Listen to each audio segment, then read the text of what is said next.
Welcome to Tales to Terrify, part of the District of Wonders network. Featuring Starship Sofa and far-fetched fables, everyone has a story in the District of Wonders. Come and find yours.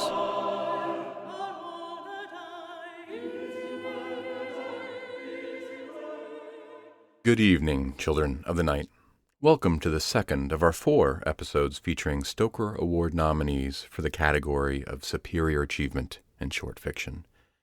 Before that, though, you know I'm a movie fan. I'm not quite sure if I'd consider myself a movie buff or a movie connoisseur, but I really do enjoy movies. When the Cannes Movie Festival comes around, I do try to keep my ear to the ground for anything that might be making some noise there, particularly if it's from our beloved genre of horror. Michael Haneke's Happy End is making one of those stirrings. I've linked to a brief write-up by Alyssa Wilkinson on Vox about the movie. In it, she writes that the film does expect the audience to pay attention and put some pieces together themselves, which I like. If you want to see a great example of that sort of cinema that might be a bit more accessible currently than a film that's being screened at Cannes, I'd encourage you to check out Under the Skin, starring Scarlett Johansson. I'll be keeping an eye out for my ability to see Happy End subtitled in English, since it's a French film, and I hope you do too. Sounds like it'll be a scream. Another item I'll mention, Adrian Collins and Grim Dark Magazine ran a Kickstarter for a dark fantasy anthology called Evil is a Matter of Perspective, an anthology of antagonists. I have a copy of their final product, and I'm 2/3 of the way through the stories in the collection. I'll tell you that this is a prime example of how genres overlap, since this would sit comfortably, or maybe uncomfortably, in the hands of far-fetched fables, but most of these stories are chock full of horrific imagery. If you're a fan of both horror and fantasy, you might want to look for a copy of this one too. Link will be in the show notes. Let's hear from a Stoker Award nominee. Christopher Golden is the New York Times best-selling author of Erat, Snowblind, 10 Men, and many other novels. With Mike Mignola, he co-created 2 cult favorite comic series, Baltimore and Joe Golem, a cult detective. As editor, his anthologies include Seize the Night, Dark Cities, and The New Dead. Golden has written screenplays, video games, nonfiction, radio plays, and, with Amber Benson, the online animated series Ghosts of Albion. His work has been published in many languages around the world. Christopher Golden was born and raised in Massachusetts. Lend me your ears for Christopher Golden's Stoker-nominated story, The Bad Hour.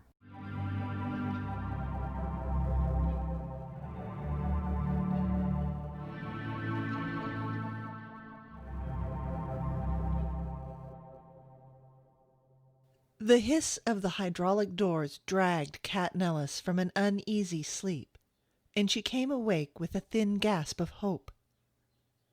Her neck ached from the way she'd been huddled in the corner of the bus seat. Her skull canted against the window, but at least the dream had come to an end. The same fucking dream.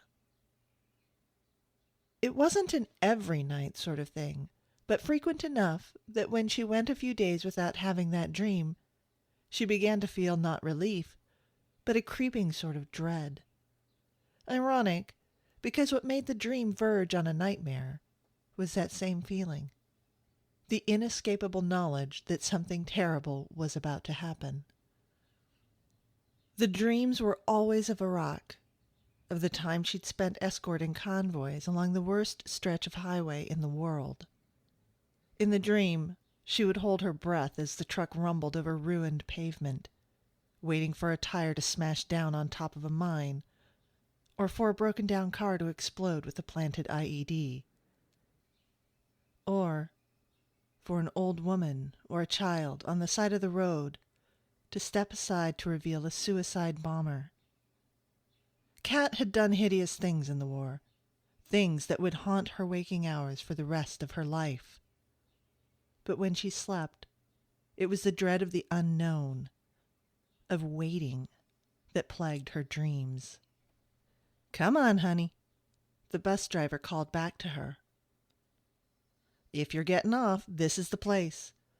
Wish I could get you closer." Kat stretched her stiff muscles and felt her joints pop as she stood. She'd kept fit in the years since she had left the army, but there were some wounds the human body could heal but never forget. Down in your bones, you would remember. Blown 15 feet by a roadside explosion, she had survived with little more than scrapes and bruises and a wrenched back. Kat felt grateful that she still had all of her working parts, that she hadn't been closer to the explosion, but her back had never been the same. She had no shrapnel, no bullets lodged in her body, but her spine always ached, and in warm weather she felt a tinny buzz in her brain that kept her company everywhere she went. It was autumn now, though. No more buzzing in her head. She slipped on her backpack and walked to the front of the bus. Passengers studied her curiously, wondering why she would be getting off in the middle of nowhere. A 70-ish woman in a headscarf squinted at her, and Kat smiled in response, unoffended by the scrutiny. "How far is it from here?" she asked when she reached the front of the bus. The October morning breeze blew in the open door, and a man in the first row muttered something, half asleep, and tugged his jacket tighter around his throat as he nestled back in his seat. "Gotta be 8 or 10 miles, said the driver. He took out a handkerchief and blew his big red nose, then sniffled as he tucked the rag away. "Sorry, I can't run you down there." "No worries, I could do with the walk." Slipping her pack onto her shoulders, she stepped down onto the road. The door closed and the bus rumbled away, the morning sun hitting the windows at an angle that turned them black. Kat inhaled deeply, calming herself. The bus was on its way to Montreal, but she had gotten off about 20 miles south of the Canadian border. She stood on the side of Route 118 and glanced around at mountains covered in evergreens and patches of orange and red fall foliage. Most of the leaves that were going to fall this far north had already fallen. October, Kat thought. She'd grown up in Montana, and though the landscape looked different, the chilly breeze and the slant of autumn light made Vermont feel like home.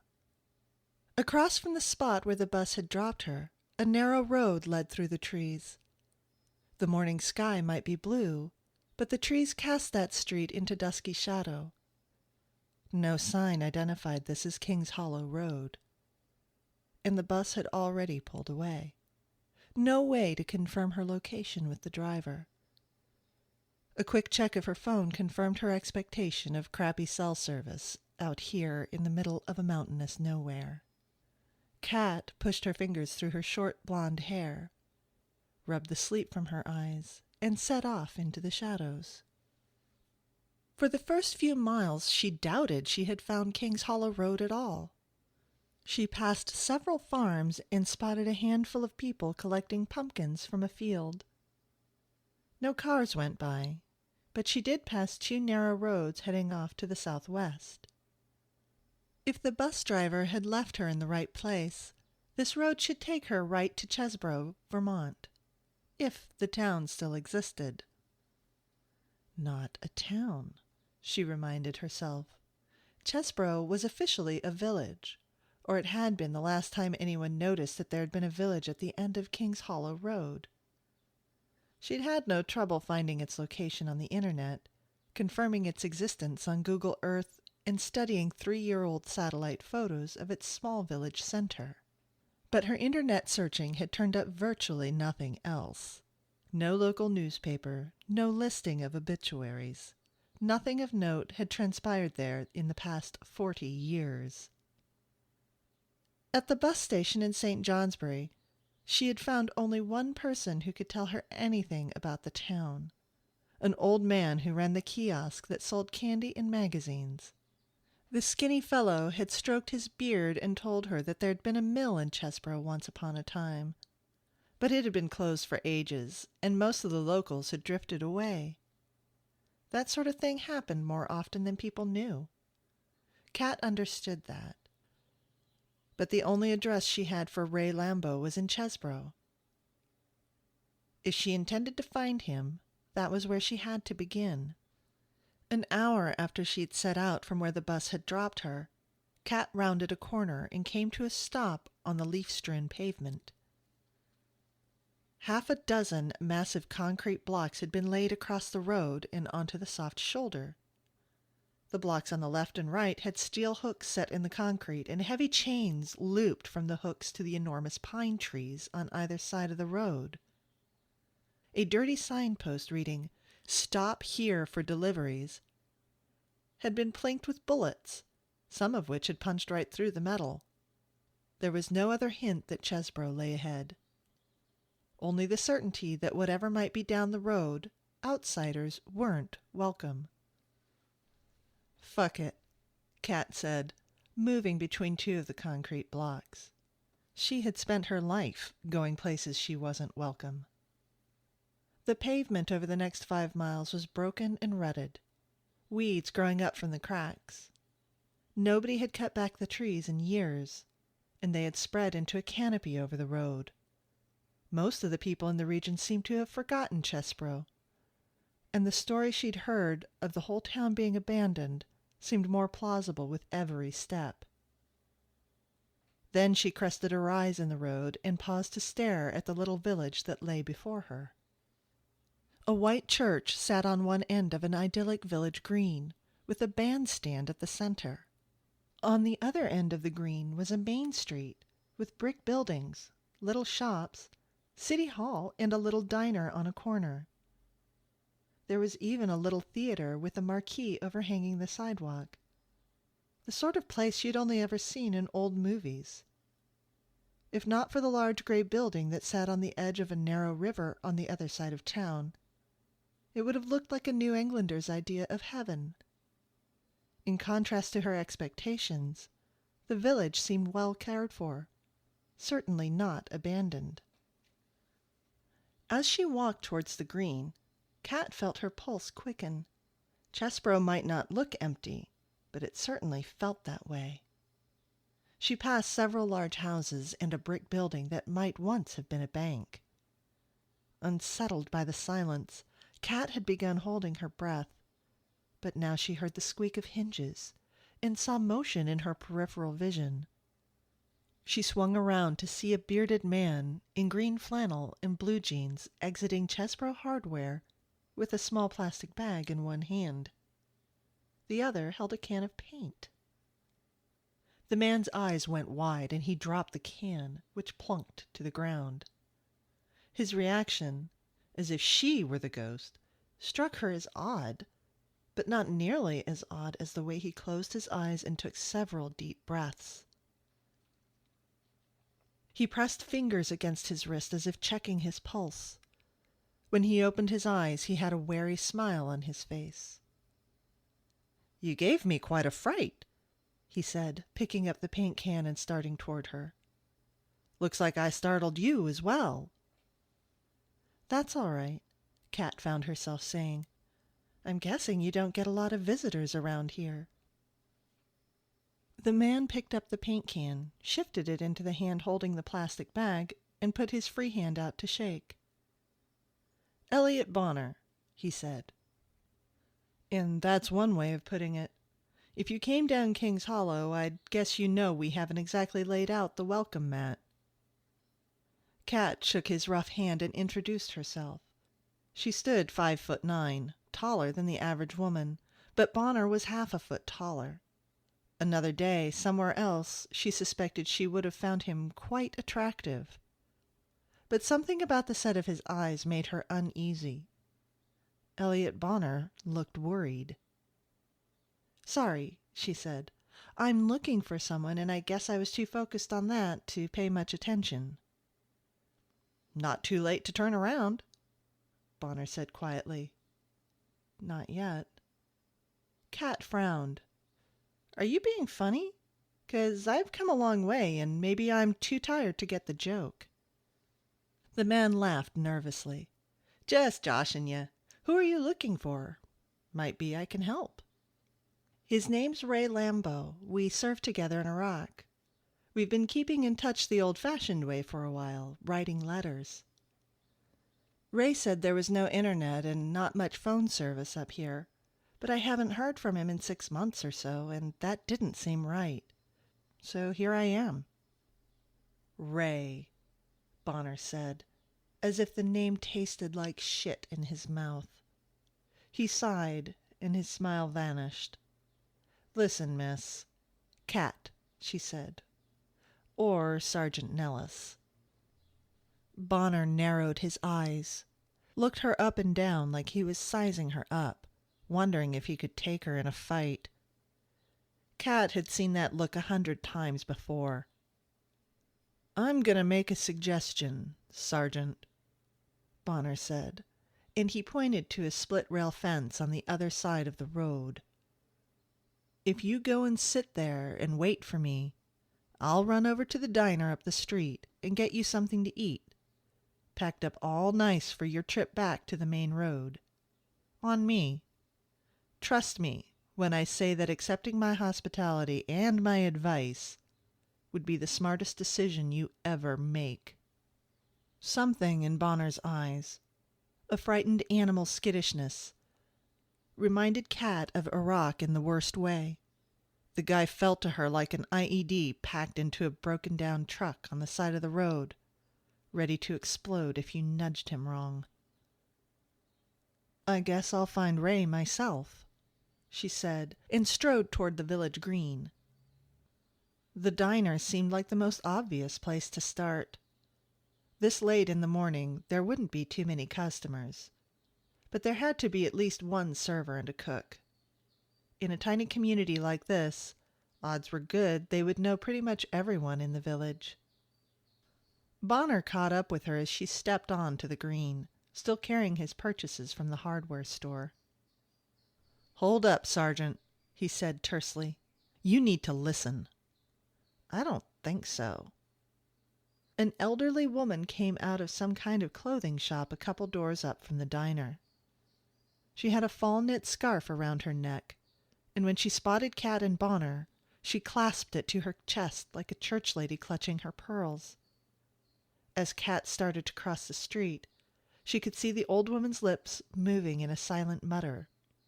Fearful, the woman pushed her way back into the shop, and Cat heard her calling out to someone inside. "Damn it!" Bonner murmured as he caught her arm from behind.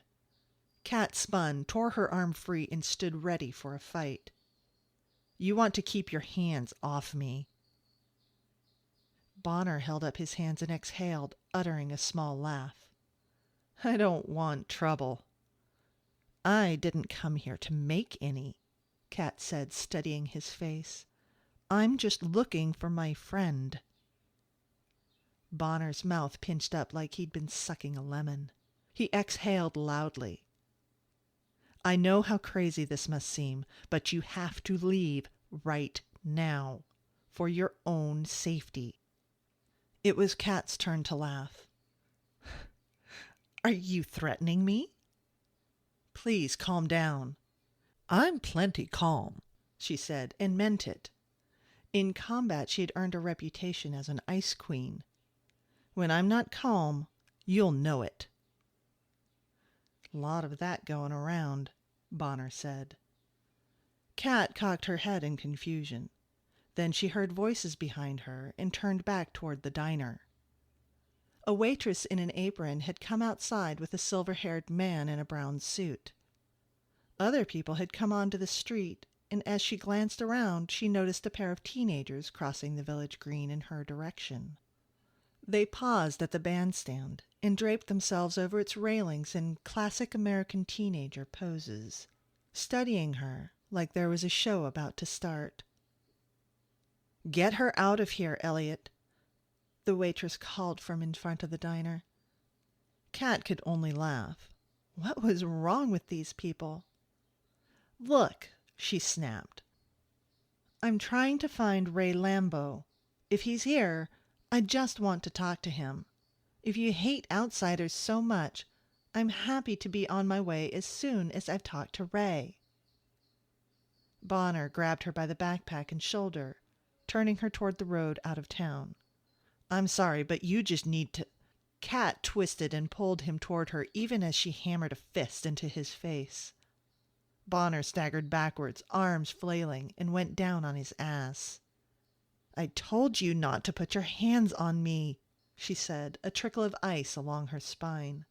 Bonner's lips curled back in anger as he scrambled to his feet. You little bitch, he said, stalking toward her, fists raised. All I wanted to do was... She stepped in close and hit him with a quick shot to the gut, followed up with a left to the temple, and then a knee in the balls. Bonner roared as he went down. Kat, no! A voice cried out. She turned to see Ray Lambo running across the green. Her first thought was that he looked like shit, pale and too thin and with dark circles under his eyes. Sarge, please, Ray said, rushing up to her and grabbing her arm. You don't know what you're doing. You can't be here. He started hustling her away from Bonner, and she let him, startled and hurt by his reaction to her arrival. Her backpack felt much heavier all of a sudden, and she looked over at the hardware store in the beginning of Kings Hollow Road and realized that Ray was propelling her back the way she'd come, just the way Bonner had. Corporal Ray Lambo wanted her out of his hometown. Behind her, Kat heard cussing and shouts of alarm. Kat, Ray began, his breath warm at her ear. She shook loose and turned to stare at him, saw the fear in his eyes. You're all insane. Go, he pleaded with her, shaking his head in frustration as he glanced toward the village green. Please, just go. More shouts came from that direction, but she kept her gaze fixed on Ray. His eyes had begun to moisten, and he seemed to realize at the same moment she did. Letting out a breath, he struggled to keep his emotions in check the same way Bonner had. Then they both heard a clanking of something metal, followed by the unmistakable sound of someone cocking a rifle. Ray lowered his head. Kat, please. She had been so wrapped up in her hurt and irritation that she had focused entirely on him. Now she turned toward the spectators again and saw that they had lost all interest in the spectacle of her little drama with Ray. They had surrounded Bonner. The man hunched over, and a keening wail began to issue from his lips. He dragged his fingers through his hair and tugged at his beard and bent over further, arms folding inward. One of the spectators stepped forward, a rifle hung in his arms. Jesus, Kat whispered. The teenagers who had been loitering by the bandstand dragged a net across the grass, its edges weighted with cast iron pans and an array of other metal objects. All these people had wanted her to leave. For the first time, she wished she had. Ray? Kat said, taking several steps back onto the village green. People were talking to Bonner the way they would talk to a toddler holding a gun or a loose dog with a penchant for biting. Nobody wanted to go near him, but the guy with the rifle took a bead and then nudged the teenagers forward. Listen, Kat said. At the sound of her voice, Bonner whipped around to snarl at her. She froze, mind trying to make sense of what she saw. Bonner's mouth opened impossibly wide. Rows of needle-sharp black teeth glistened in the morning light, viscous saliva drooling onto his beard. His skin had turned a bruised yellow leather, run through with thick crevices and dry cracks in the flesh. His eyes were a sickly orange, and they fixed on her as he opened those deadly jaws and hissed wetly. Jaw slack, body numb, Kat flinched and reached for her hip, where she would have had a gun if she were still in the army. Her fingers closed on empty air, and she blinked, understanding that all of this was real. As Bonner took a step toward her, Kat stumbled back. Ray, she mumbled. What the fuck is that? Bonner leapt at her. Cat twisted out of the way, let him sail right by, and punched him in the back of the head. As people shouted, she followed through with a blow to the kidneys. Ray called to her to get back, but she kicked the back of Bonner's leg and his knee buckled. She felt the familiar sensation of ice sliding into her veins, the calm that always came over her on the battlefield. She drove a fist down at Bonner's skull, then pistoned her arm back for another blow. He turned on one knee and lunged, tackled her around the waist, and drove her to the grass. Cat hit hard, all the air bursting from her lungs. Bonner threw back his head and roared in savage triumph. And she saw those black teeth again. Pink spittle hung in webs from his jaws and dripped onto her face. Cat bucked against him, kidney punched him again, but Bonner slapped her arms away. The crack of a rifle shot echoed across the village green and off the main street facades. Bonner jerked. Blood sprayed as the bullet punched through his right side and kept going. Enraged and off balance, the berserker turned toward the man with the rifle. Cat bucked harder, reached up and threw him off, scrambling away as Bonner roared again, trying to recover. The teenage boys were there with the net.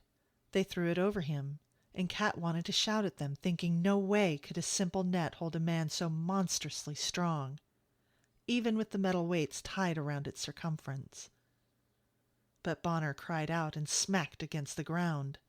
He thrashed once and then was still, wide-eyed and panting like a dog, as if something about the cast-iron pots and other weights caused him pain. A second passed as they all stared.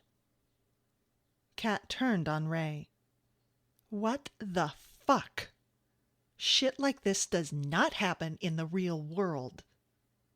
Ray put his hands out. "Cat, calm down." "Don't tell me to calm down. Talk to me about this." She gestured toward Bonner, netted and moaning on the grass. "This isn't just a freakout. Look at the guy's face. Look at his skin." In combat, her ability to remain calm could be eerie. But with the fight over and the reality of what she'd just seen sinking in, panic began to unravel her. Cat could practically feel her self-control shattering.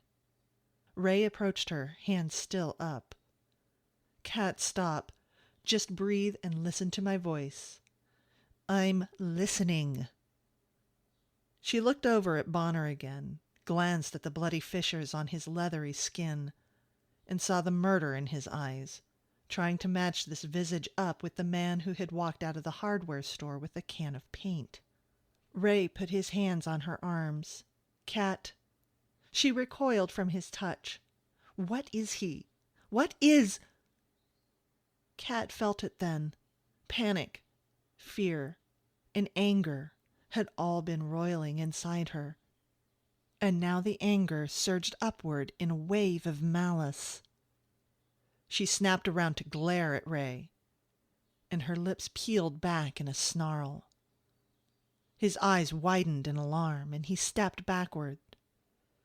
But she pursued him, swinging a fist. Ray tried to block, but too slow. She struck him in the cheek and heard the bone crack, then followed up with the left to the gut that sent him reeling across the grass. She ran her tongue over her teeth and felt their sharpness and their number. Horror seized her. Thick drool ran over her bottom lip and dribbled down her chin. Raising her hands to lunge at him, she saw that her skin had darkened and split, and she understood, but Cat could do nothing to stop herself. She grabbed a fistful of Ray's hair, and she laughed as she dragged one yellow fingernail across his cheek, opening up a bloody furrow. When the gunshot rang out and the bullet punched through her back, she felt only relief.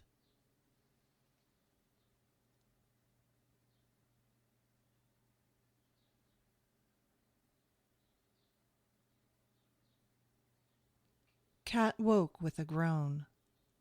Her throat felt parched and she ached all over. When she shifted on the hard cot, bright pain seared a place on her back just below her left shoulder blade.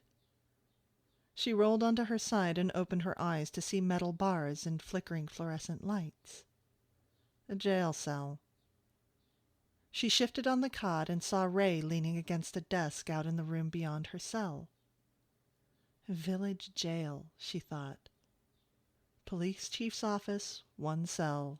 Fucking Mayberry. Sitting up, she felt like she might pass out again, but she forced herself to sit there and she stared at Ray. At this man who had been her friend under fire. More than a friend. It started in Iraq, he said quietly. Say again? Ray gestured toward the door and whatever lay beyond it. That. Out there, he said. It started in Iraq. Since then, I've done some research. Different stories come from different parts of the world, Greece in particular.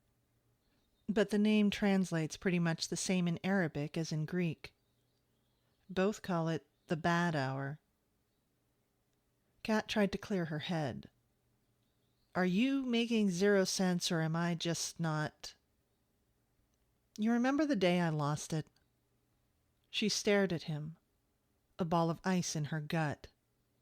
Images slid through her mind of a shattered door and a dead family. A grandmother with her head caved in, 2 little blood-stained boys full of bullet holes, and a grief-mad mama shot for trying to take revenge. Kat had seen worse in her time in Iraq, but not at the hands of a friend, someone she trusted. After that day, it had been weeks before she had let Ray touch her again. I remember. That wasn't the only time something like that happened. Just the only time you were there to see it. His voice was a guilty rasp. A couple of days before the incident, you remember, Harrison picked me for a squad to search a little enclave on the outskirts of Haditha for insurgents. Local informants told us the place was off limits. Nobody ever went there and nobody ever left. Merchants brought supplies up from the city and left them at a drop point. People from the enclave came out to get them after the delivery men had gone. Kat blinked, alert now, remembering her walk into Chesborough and the sign she'd encountered at the roadblock. The parallel was not lost on her. I don't know if we got intel that insurgents were hiding there or if we just figured what better place for them to hide than somewhere considered off limits. But we went in hard, he continued. Ray stared at her, his eyes so damn sorry. She remembered those eyes well, even that look. And she hated him for making her remember how she'd felt on those dark nights in the desert. What you saw out there with Bonner, he said, we saw it with everyone in the enclave. Killed every last one of them because once they went rabid like that, killing them was the only way we could stop them. When it was over, Harrison told us the rest of what the locals had fed him.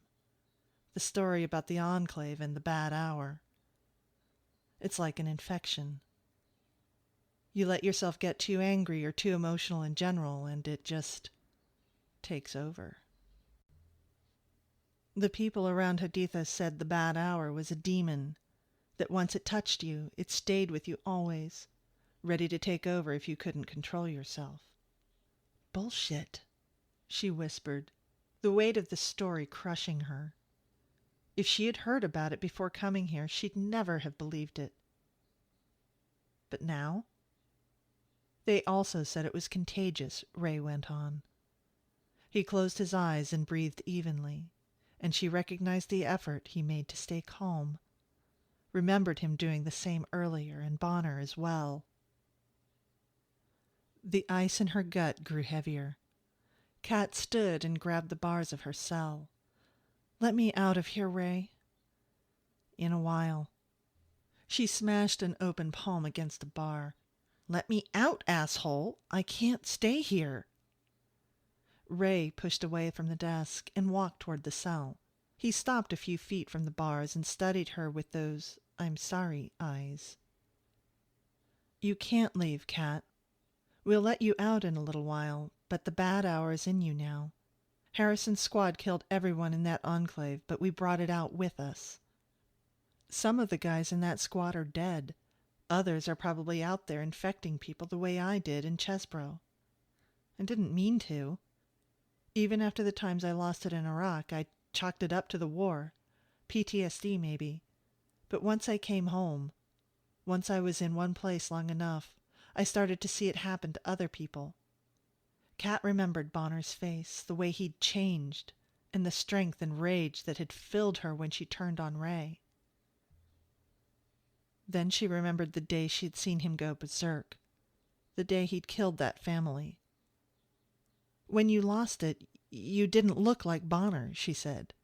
"Yeah, you were a freaking lunatic, but—" At first, none of us looked any different when it came on. The way I've got it figured, once the bad hour takes root in a place, it gets stronger. The people in the enclave looked like Bonner when they went rabid. "But this just happened to me. If you don't look like that at first—" Ray grabbed one of the bars. "I'm explaining this badly. It's the bad hour that's getting stronger, taking root. Maybe it's one demon or maybe it's a bunch of little ones, like parasites. But it gets stronger. Doesn't matter if it's your first time giving into it. It's the strength of the hour that matters. Not always an hour, either. The stronger it gets, the longer it can hold on to you." Kat laughed softly, but it wasn't really a laugh at all. She rested her forehead against the bars. Impossible. All of this was simply insanity. For a moment, she wondered if she had fallen asleep on that northbound bus and still sat there dreaming with her skull resting against the window. But that was mere fantasy. "What you're talking about, it can't be," she said softly. Ray wrapped his fingers around hers, him on one side of those bars and her on the other. "I've seen the way you can rein in your fear, Kat. You can do this. You have to." Kat began to tremble. She pressed her lips together, trying to stay in control. But tears welled in her eyes. "You don't know what you're saying. I have to—" Ray squeezed her hand sharply and she snapped her head up and stared at him. "Stop. You know what will happen," he said. "Calm down." Kat pulled her hand away and wiped at her eyes. She nodded, took a shuddery breath, and straightened her spine. Another deep breath. Terrified of the hour taking her over again, that madness. She didn't want to believe, but she could not erase from her mind the things she had seen, the things she had felt. "I'm all right," she told him firmly. "But you can't keep me here. I have to go home, Ray." "Kat, I have a daughter." He frowned, staring at her. Kat inhaled, exhaled, felt that familiar battlefield chill spread through her. This was an altogether different sort of combat. "I have to leave," she said, "but I get it, Ray, and I'll come back." Ray held on to the bars from the outside as if worried he might fall over if he let go. "How old is she, your girl?" Kat embraced the combat chill in her bones, met his gaze. "She's 4. 4, he said, a dull echo. "I wanted to raise her myself," Kat said. "You're my friend, but I'd seen what kind of man you could be, what kind of father you might be. I thought it would be better." "You started writing to me," Ray said, gaze pinning her to the floor inside her cell. "Then when I stopped replying, you came looking. If you didn't want me to know—" Kat approached the bars again. This time it was she who put her hands over his. "At first I just wanted to reconnect. I guess I figured someday I'd tell you." Then, later, I needed to talk to you, Kat said, breathing evenly. Her baby teeth started falling out at the beginning of this year. That's early. Really early. The new ones have been growing in ever since. She breathed, steadied herself. Tell me, Ray said through gritted teeth, and she saw that he was doing it too, the both of them just breathing. Slow and steady, in control. But they couldn't stay in control every second of every day. Not forever. Nobody could do that. Especially not a toddler. The new teeth are coming in and she has too many of them, Ray. They're tiny things, sharp and black. And there are too many. Kat, no. She let the cold fill her, stared into his eyes. And Ray, Kat said, your little girl has such a temper.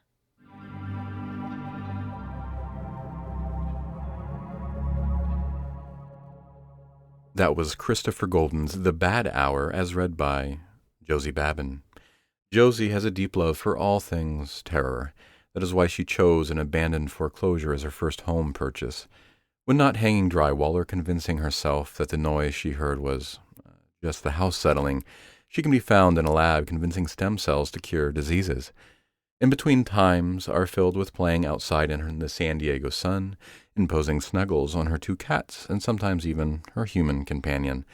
Narrating stories is a special treat that she enjoys immensely, and she hopes you enjoy listening to them. That will be our show for the evening, Children of the Night. Visit our Patreon page in the links below, and don't forget to like us on iTunes. Our show is produced by our editor, Scott Silk, and associate editors, Seth Williams and Drew Sebastini. Website designed by Josh Lightsey, and theme music by Diane Severson. Join us again next week for another episode of Tales to Terrify. This presentation has been brought to you by the District of Wonders Network, dedicated to podcasting the finest genre fiction. You can learn more about the District of Wonders and their many literary productions at their website, www.districtofwonders.com. Thank you for listening.